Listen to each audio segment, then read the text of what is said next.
righty, my friends. It is the Dr. Sam and the Start Spreading the News podcasts all in one this week.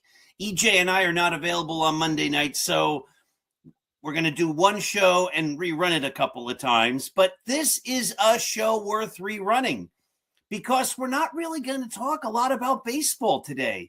It's going to be something different. But before we start, let me just remind everyone to make today a great day. And how do you do that? You do that by finding kindness, finding the good around you, cherishing it in your heart, and spreading it forward. Remember, when we give love and kindness, it comes back to us in greater amounts than we ever gave. So we're not going to do baseball today. We're going to do something a little different. Bear with me a moment here. I got to get ready, because I might be going 15 rounds. I'm not quite sure. Got to get ready. Here we go.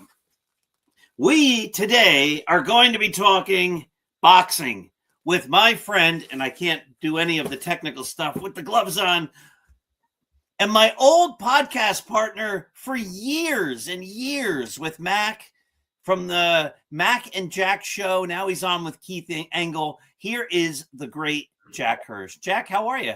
Hey, great, Paul. And you mentioned the old days when we used to do the debate show. And you and I once had a debate.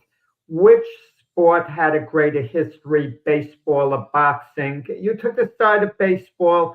I took the side of boxing. But as the years have gone by, I've shifted over to baseball. So that's a debate. It took you a while to win. Some court cases go a lot quicker than that one did. But ultimately, you called it right, I believe. Oh, thank you, Jack. But you know what? Boxing, we've talked about this many times. Boxing was the great sport. Let's do it this way. What was the greatest single sporting event of the 20th century?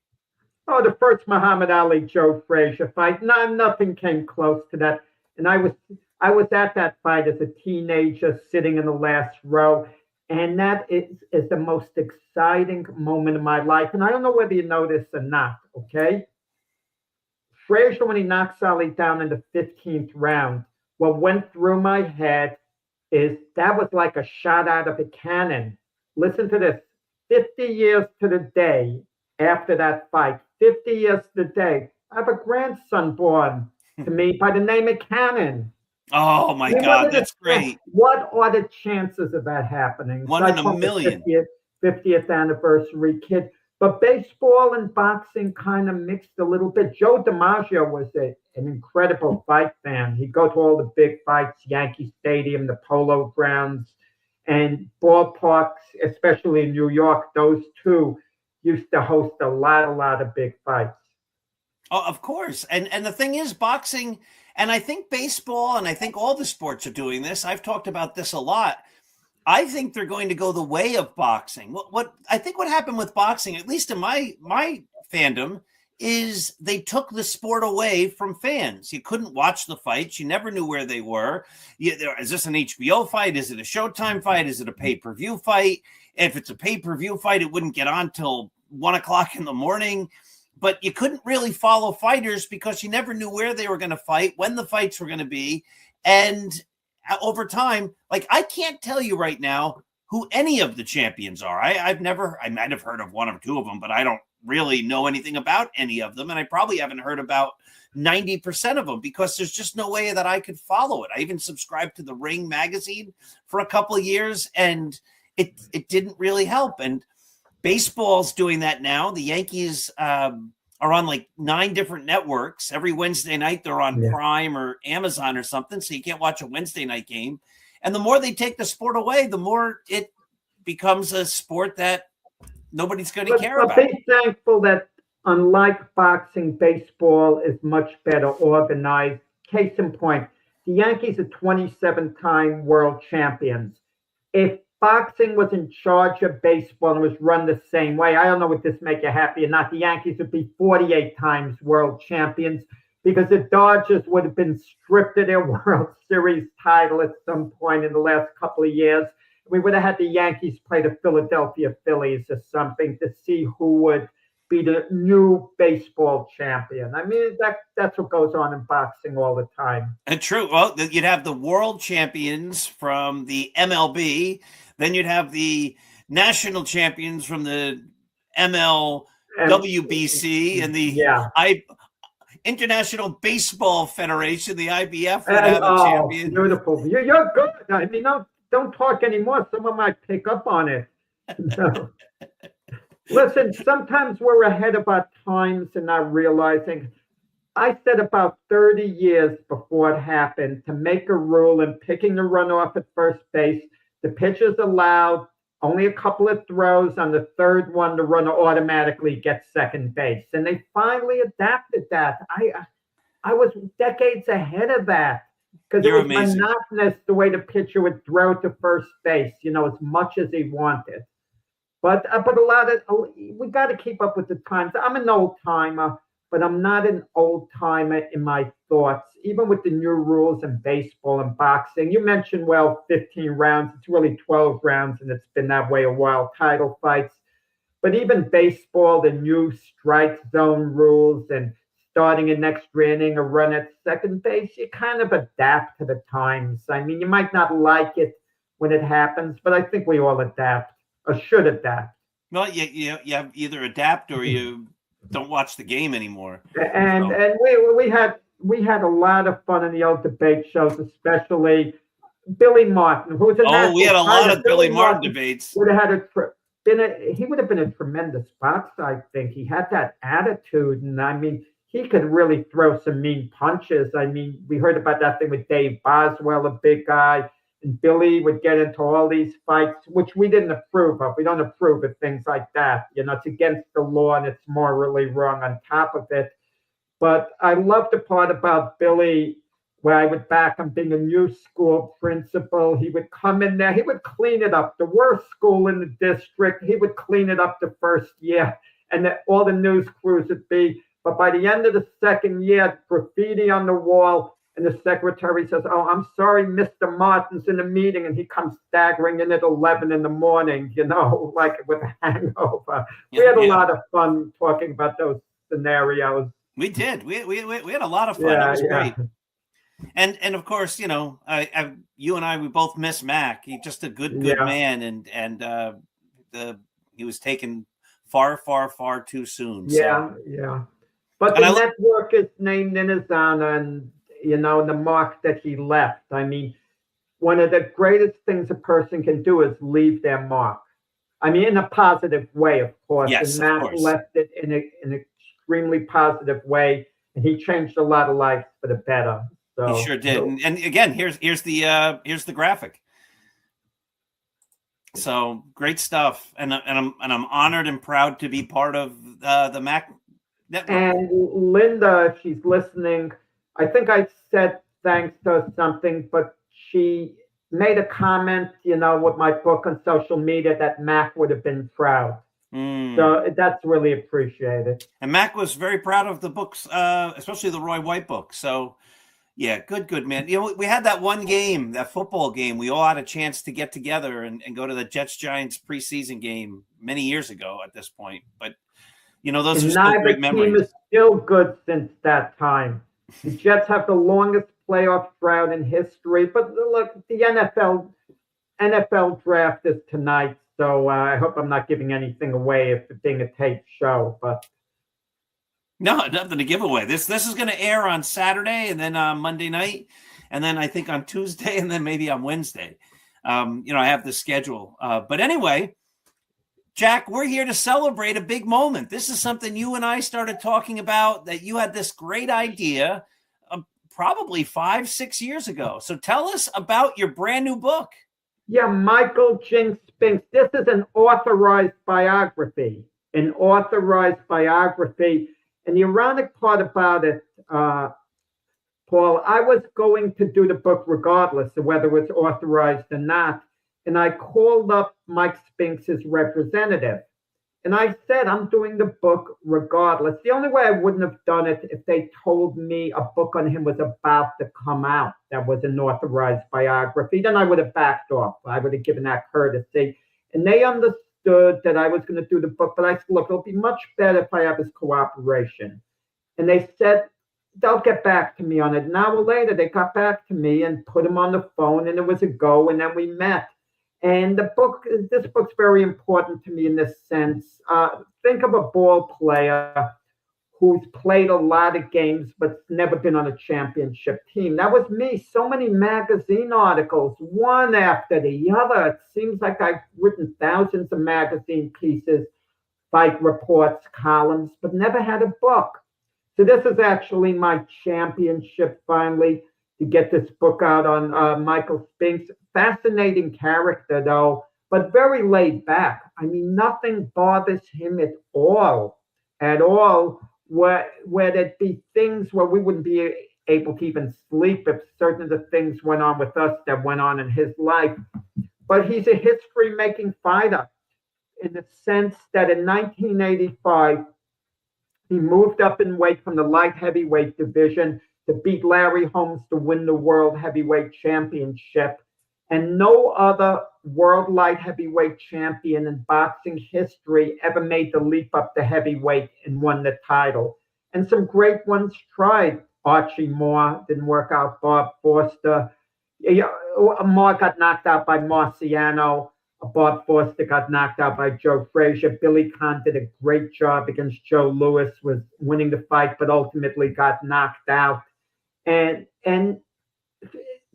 people thought the same thing was going to happen to Spinks, and it was a big fight for Larry Holmes. He was 48-0, and he was one win away from tying Rocky Marciano.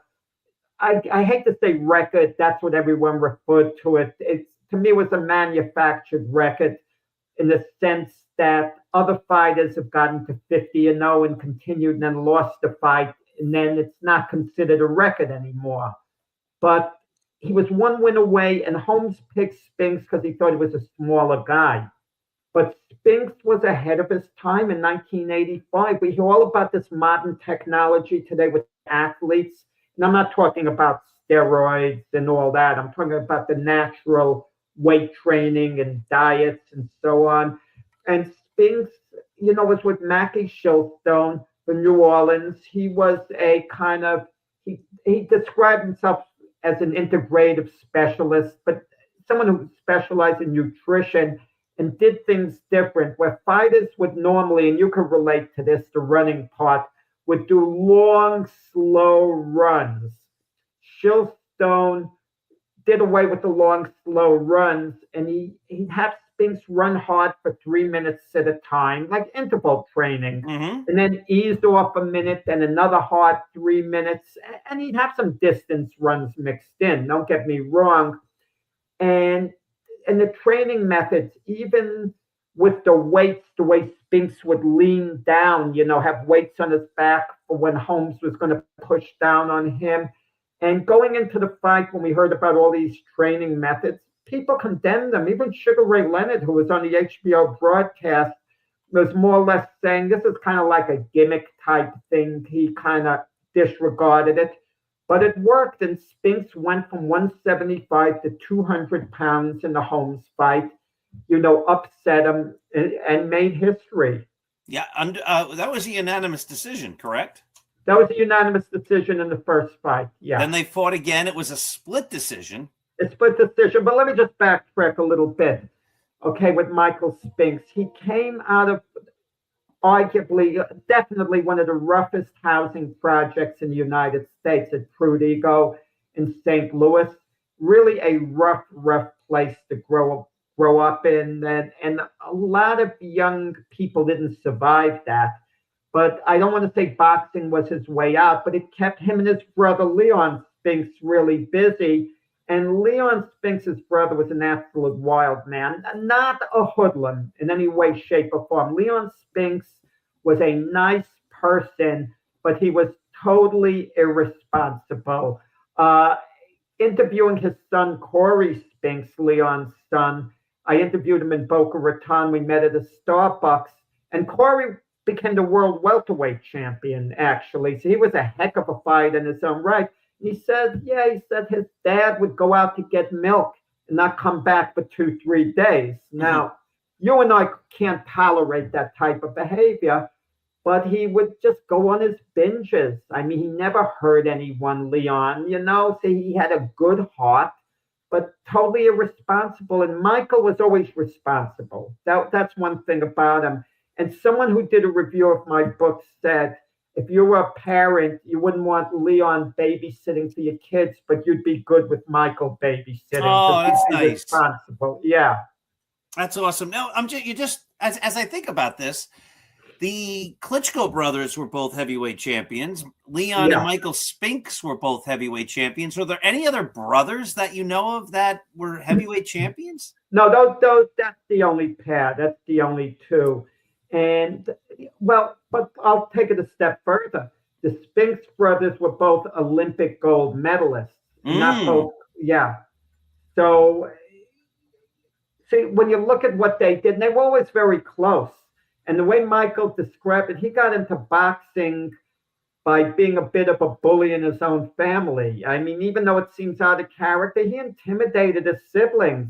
And even though Leon was 3 years older, Leon took the abuse from Michael until one day he snapped and he put a beating on Michael. And Michael was impressed with the beating he took. He says, wow, how did you learn to fight like that? And then Leon told him about going to the gym. And Michael begged Leon, can you take me to the gym? I'd like to learn all that. And Michael would go to the gym, and that was kind of his life. And in the Olympics, Michael is part of that famous 1976 Olympic team.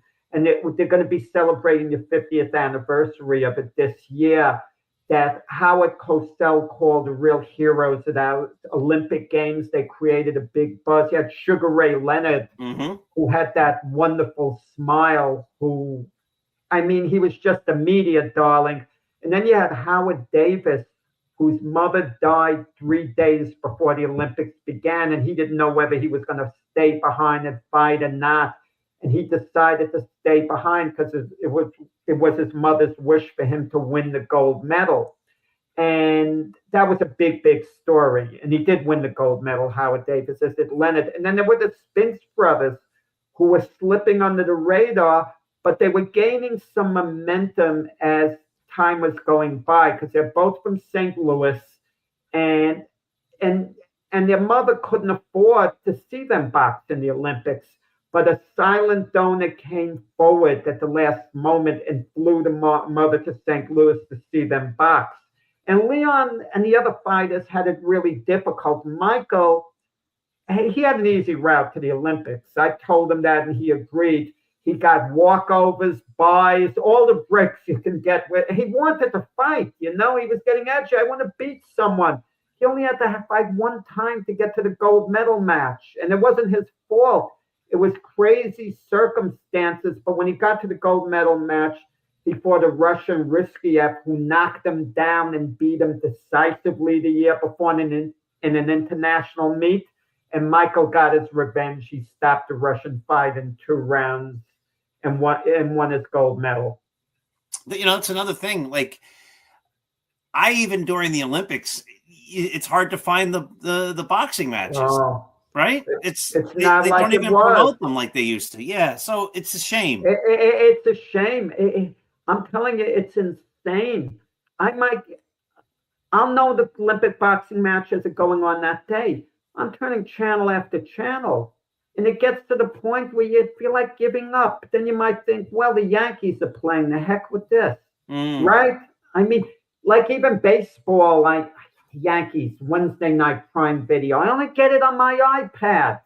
I want to watch it on the darn TV. I don't even get it. So I just say if they don't want Prime, you don't even get it. And it's ridiculous. I say if they won't put it on, then I won't watch it. I mean, and then it bounces around some of these events, channel to channel. But when Michael Spinks fought, it was easier to get his matches because we had wide world of sports. He usually fought a lot of the time on his title defenses were Saturday afternoons.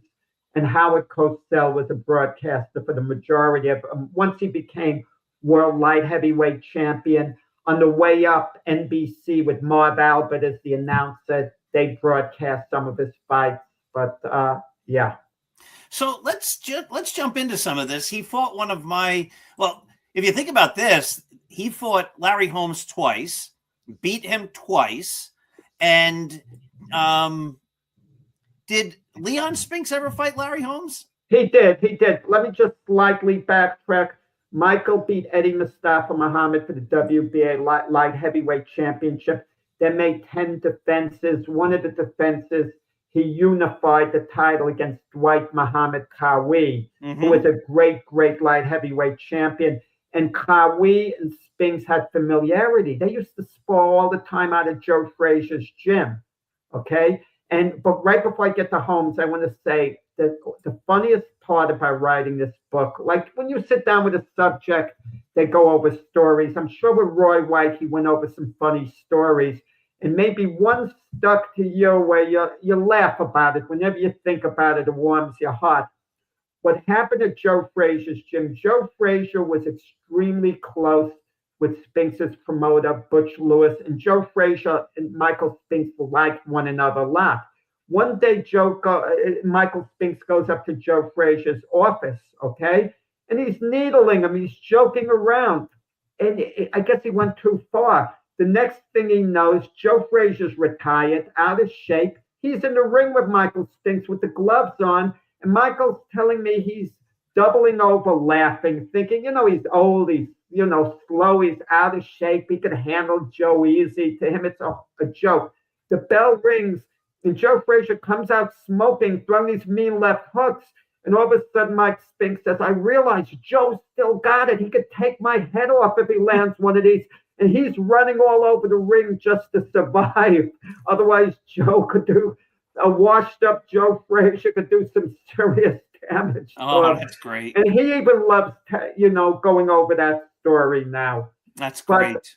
But when he fought Larry Holmes, what was the question? Winning the title. Did Leon fight? Did Leon fight? Leon did. Leon, he had abused his body a lot. He didn't take care of himself the way Michael did. But for the Larry Holmes fight, it was in Detroit where Leon relocated. Leon got in good shape, but Larry Holmes was miles ahead of Leon. He would have beaten Leon no matter what shape Leon was in at any point. And Leon got stopped in the third round. And Michael says, I don't know if this is accurate or not, that he threw the towel in himself. And it was always a thing with him. He kind of wanted to get back at Larry Holmes. He said it was never personal. He never disliked Larry Holmes, but he kind of wanted to get a little payback for what Larry did to his brother, even though it wasn't personal. That's how it is at times, with family. They kind of want a little payback. It sounds worse than it actually is, the words. No, it sounds normal, right? Yeah. And he got it. He beat Larry Holmes in that first fight. And the majority of people feel the decision was absolutely just. It was valid. It was a close fight. But the drama was building up. That was a 15-round fight as the fight went along. As the rounds went along, and the realization was setting in that Larry Holmes could actually lose the title. And when Spinks won the title from Holmes, the focus afterwards wasn't on Michael Spinks. It was actually on Larry Holmes. What went on at the press conference, he was upset, obviously. He didn't expect to lose to Michael Spinks. But as Larry Holmes is talking to the media, he notices Rocky Marciano's brother standing all the way in the back of the room, like smiling. And Larry said a few unfortunate things that he regretted. Like, the famous line, Rocky Marciano couldn't carry my jockstrap and all. But the good thing is, eventually, he and the Marciano family, they made peace. And when a statue of Rocky was unveiled in Brockton, Massachusetts in 2012, who should be together joking around? Larry Holmes came to it, and he and Rocky's brother were joking around with one another like they were the best of friends. Nice. So well, you know what? Yeah. I like that. I like when people make up. We listen, Jack. Everybody says things they regret. They in the moment or whatever. And the beautiful thing is there were no hard feelings, and they made it better, and they patched it up, and that's a great story. Yeah, but the second fight was controversial. Most people think Larry Holmes deserved the decision. And a point I made to Michael Spinks very clear, this isn't going to be a fan book. Mm-hmm. Yeah, I'm going to take you to places that you're going to feel really, really uncomfortable with. I'll respect your privacy to a point, and I'll respect your rare requests if you don't want me to talk to a person now and then.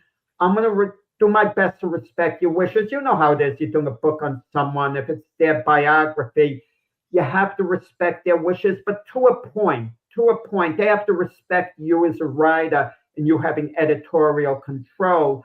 So it's kind of like a balancing act. And I would make him feel uncomfortable at times, but he had certain requests that I not talk to a couple of people, and I left it alone. Mm-hmm. You know, I left that alone. But I could tell you something that happened that was kind of funny in a way. He wound up marrying the person who he's been with her since the 1980s, who's his agent, more or less.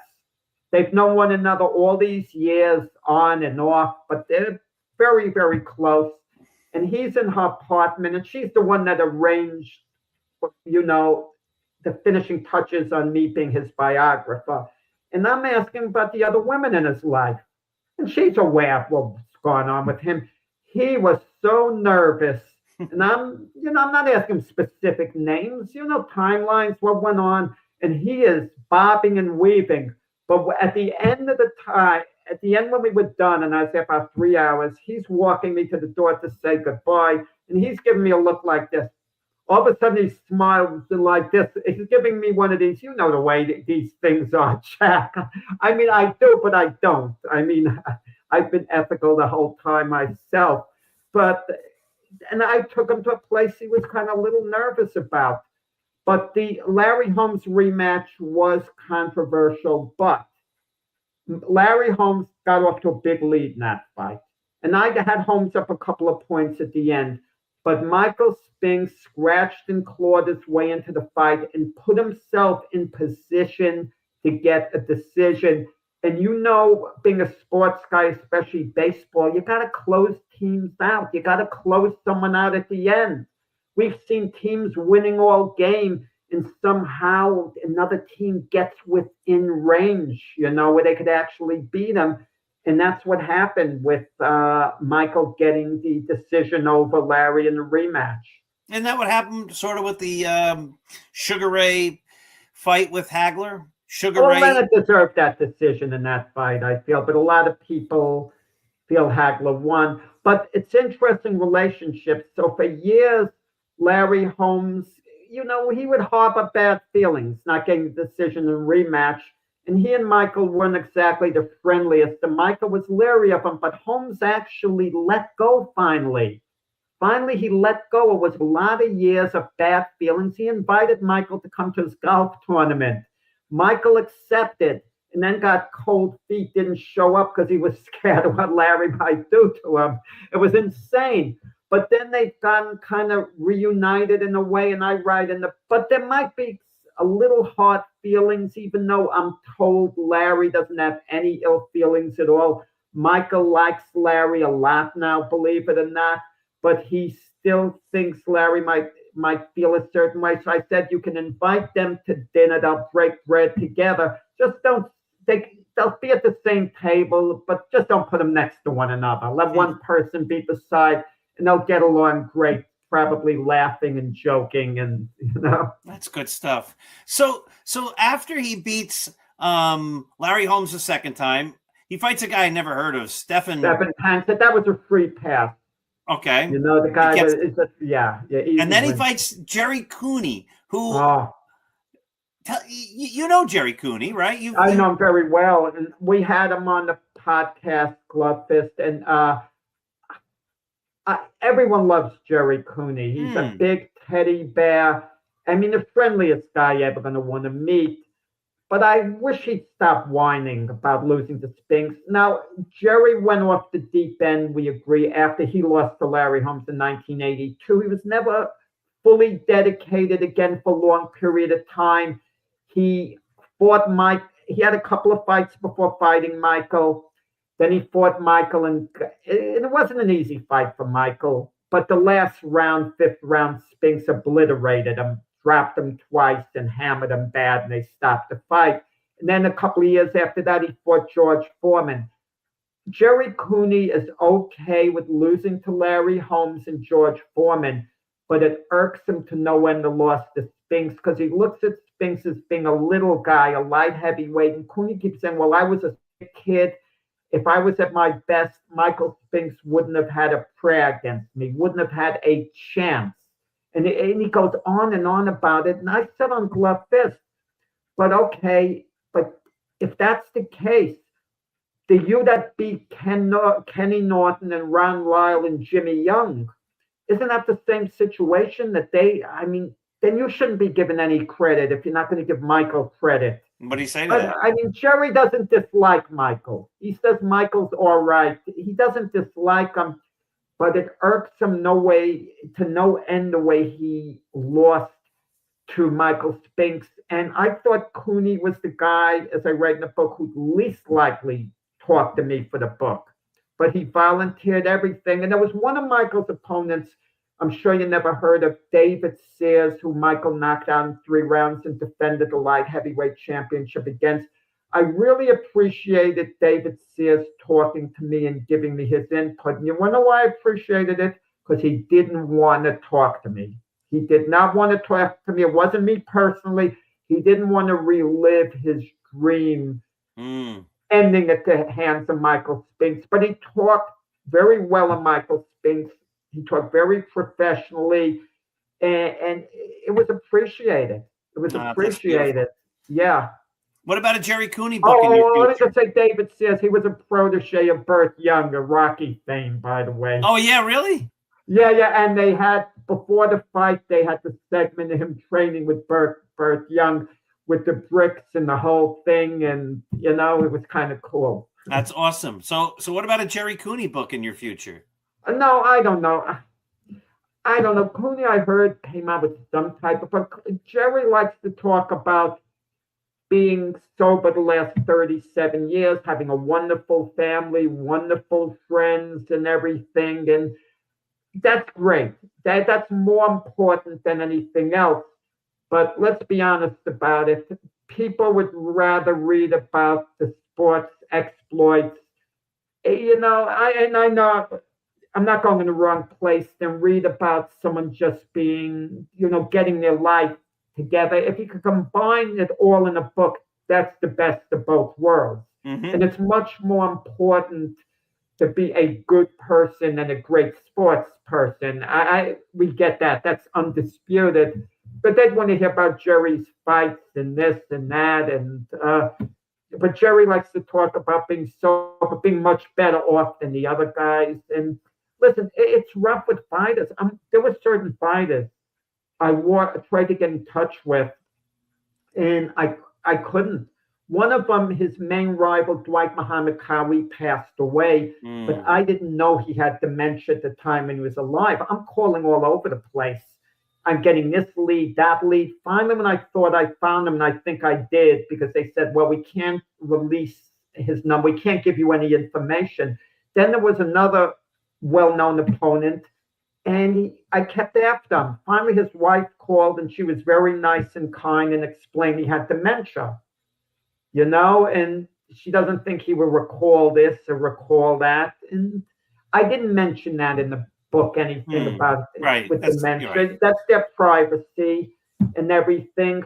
But I understood. And then you have opponents who, you have like Yaki Lopez. I spoke to him last year, age 73 last year. No opponent took more punishment.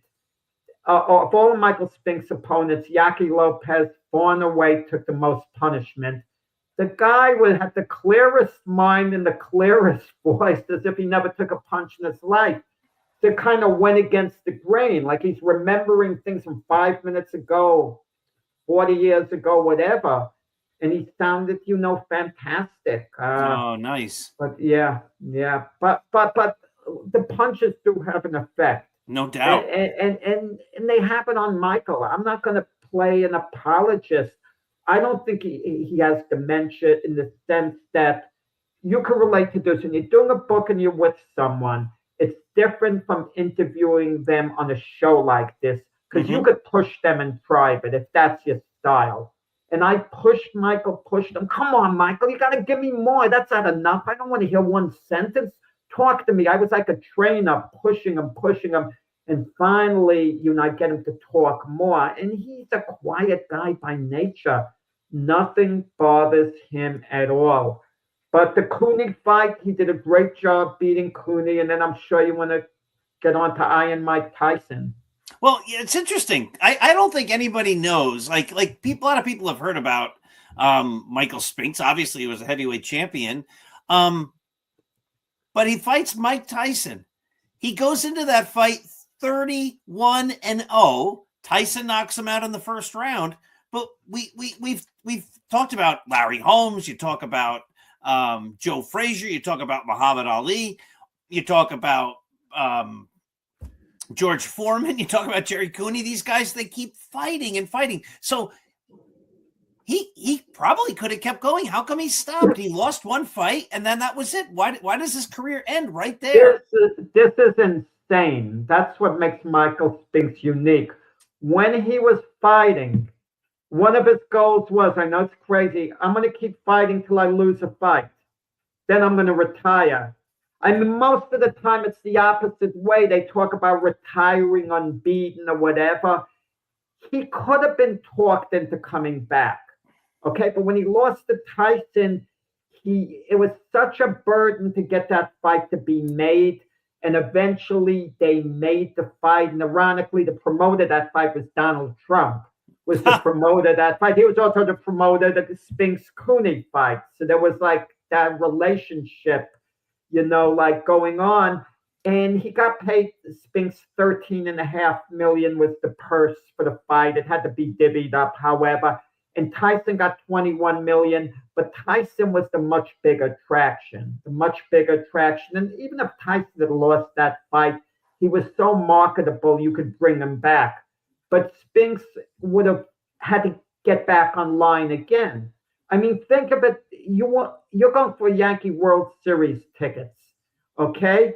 And you're like on the front of the line to get tickets, and all of a sudden the line closes, and the officers and the officials tell you, no, you have to get on that line back there. And you look, and that line is stretching 6 blocks back. You might not have the patience to get online for the tickets again. Once it's just, and he just didn't want to.